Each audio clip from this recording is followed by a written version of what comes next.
El 15 de agosto de 1936, las tropas sublevadas franquistas, bajo el mando del general Yagüe, tomaban la ciudad de Badajoz, desatando una represión sádica y sin medida.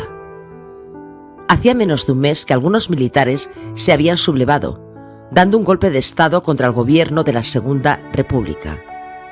Dicho golpe no triunfó gracias a que en muchas ciudades del país la población civil y las tropas leales a la República frenaron la sublevación, dando comienzo a la guerra civil. Después del golpe de Estado, el general sublevado Francisco Franco se hace con el mando de las tropas de África y, ayudado por la aviación nazi-alemana y fascista italiana, cruza el estrecho de Gibraltar. Apoyado por los bombarderos de Hitler y Mussolini, las tropas sublevadas emprenden su camino hacia el norte para tomar Madrid. El 1 de agosto, el ejército franquista se hace con la ciudad de Sevilla. Es entonces cuando Franco decide avanzar por Extremadura para unir por el oeste las zonas ocupadas por los fascistas y controlar la frontera entre Portugal y España. Las órdenes son claras para los sublevados: deben actuar con dureza. El 7 de agosto de 1936, la Columna de la Muerte, las tropas golpistas comandadas por el genocida Queipo de Llano, acompañadas de aviones alemanes e italianos, llegan a Almendralejo.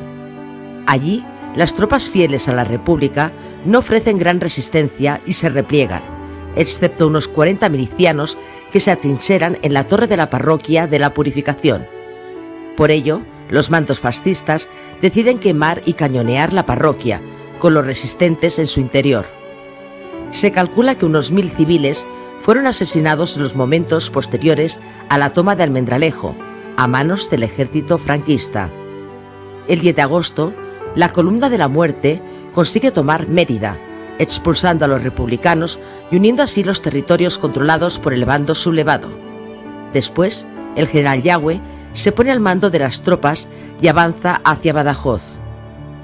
Muchas personas de la zona intentaron refugiarse en Portugal ante la llegada de los fascistas, pero el dictador Oliveira Salazar apoyó a las tropas del ejército de Franco, permitiendo su rápido avance por el oeste y entregándoles a aquellas personas que llegaban a la frontera portuguesa huyendo de la guerra.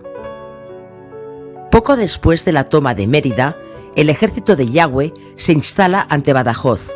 Tras 3 días de bombardeos sobre la ciudad, el 14 de agosto de 1936 comenzaba el asalto a la misma. La resistencia republicana no fue suficiente y tras pocos intentos, los militares fascistas consiguen penetrar la muralla.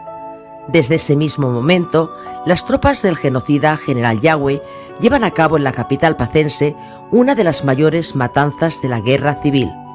Los soldados franquistas asesinan en la calle a los milicianos, que habiendo tirado sus fusiles al suelo, se rendían a su paso.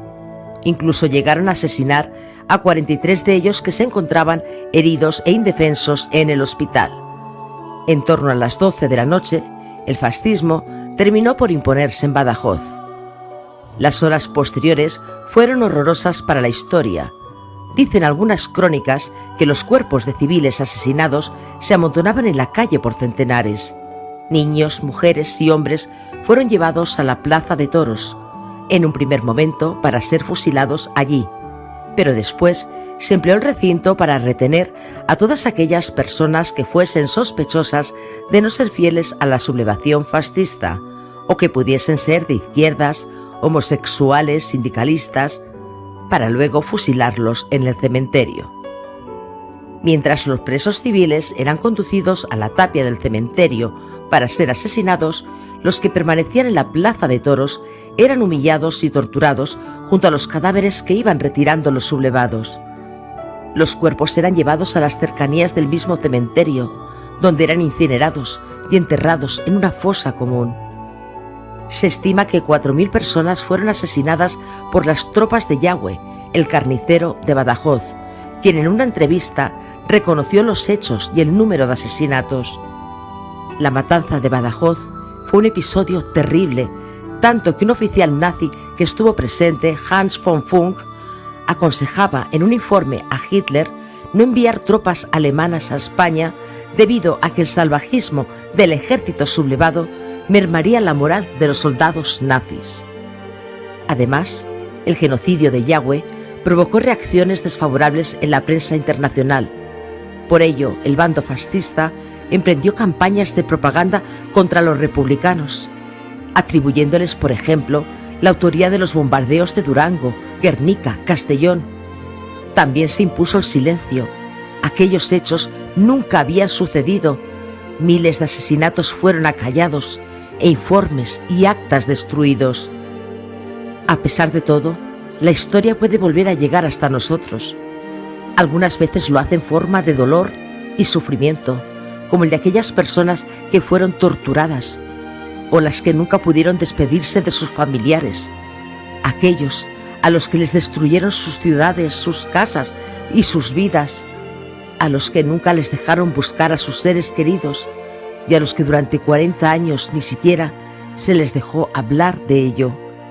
A día de hoy, los responsables de aquellos delitos de lesa humanidad, Yahweh, Asensio, Mola, Queipo de Llano, son honrados con calles y plazas. Algunos que aún viven son reconocidos por los méritos de aquellos horrores, mientras sus crímenes siguen sin ser juzgados. Por su parte, la tapia del cementerio de Badajoz, donde los agujeros de las balas servían de recuerdo, fue cubierta por el ayuntamiento y miles de personas con nombre y apellidos siguen silenciados bajo la tierra de este país. Poco podemos hacer nosotros por todas las víctimas que sufrieron la guerra, pero sí que podemos restaurar la memoria para ayudar a todos los que aún lloran la pérdida y para aprender y conseguir que cosas así nunca se vuelvan a repetir en ningún lugar del mundo, porque si se repitiesen, borraríamos con dolor esos episodios más aciagos de la historia de nuestro país, ese país que clama verdad, justicia y reparación.